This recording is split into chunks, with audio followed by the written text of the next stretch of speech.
उद्वेति सुभग इत्यस्य सूक्तस्य मैत्रावरुणिर्वसिष्ठऋषिः सूर्यो देवता त्रिष्टुप्छन्दः जपे विनियोगः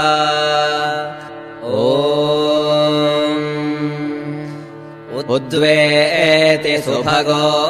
विश्वचक्षाः साधारणः सूर्यो मानुषाणाम् चक्षुर्मित्रस्य वरुणस्य देवश्चर्मे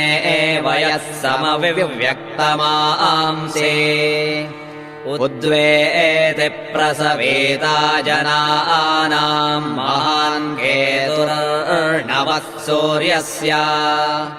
समानम् चक्रम् पर्याविवृत्सन्नयदेतशो वहाति धूर्षु युक्तः विभ्राजामान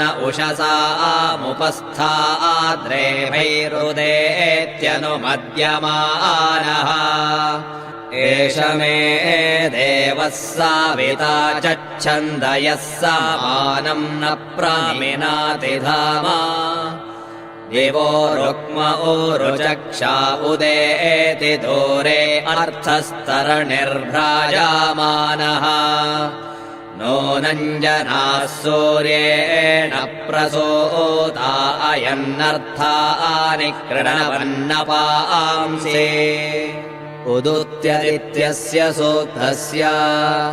मैत्रावरुणिर्वसिष्ठऋषिः सूर्यो देवता प्रगाथश्छन्दः अन्त्यापुरवुष्णिक् जपे विनियोगः उदुत्यद्दर्शतम् वपुर्दिवयेति प्रतिह्वरे यदेमाशुर्वहाति देव एताशो विश्वस्मै चक्षासे अरम् शीर्ष्णः शीर्ष्णो जगातस्तस्थुषस्पतिम् समया विश्वमारजाः सप्तस्वसारः सुविताय सूर्यम् वहन्ति हरितो रथे तच्चक्षुर्देवहीतम् शुक्रमुच्चरात् पश्येम शरदः शतम् जीवेम शरदः शतम् ॐ शान्तिः शान्तिः शान्तिः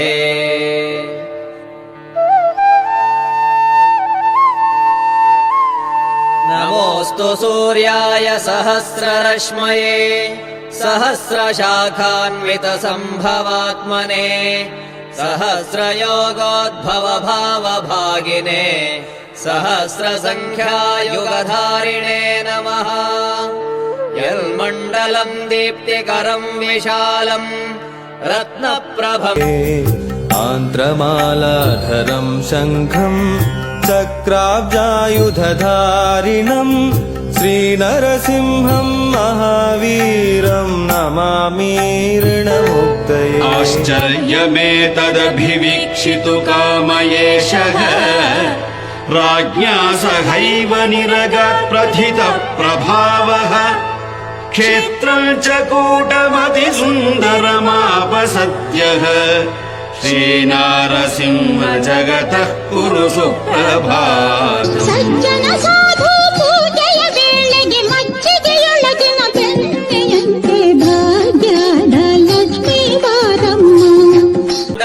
गूढमतिप्रबोधम् धर्मस्य वृद्धिम् कुरुते जनानाम् यत्सर्वपापक्षयकारणम् च पुनातु माम् तत्सवितुर्वरेण्यम् यन्मण्डलम् व्याधिविनाशलक्षम् यदृग्यजुस्सामसु सम्प्रगीतम् प्रकाशितं येन च भूर्भुवः स्वः पुनातु माम् तत्सवितुर्वरेण्यम् यन्मण्डलम् वेदविदो वदन्ति गायन्ति यच्चारणसिद्धसङ्घाः यद्योगिनो योगजुषाम् च सङ्घाः पुनातु माम् तत्सवितुर्वरेण्यम् यन्मण्डलम् सर्वजनैश्च पूजितम् ज्योतिश्च कुर्यादिह मर्त्यलोके यत्कालकालाद्यमनादिरूपम् पुनातु माम् तत्सविदुर्वरेण्यम् यन्मण्डलम् विष्णुचतुर्मुखाख्यम् यदक्षरम् पापहरम् जनानाम् यत्कालकल्पक्षयकारणम् च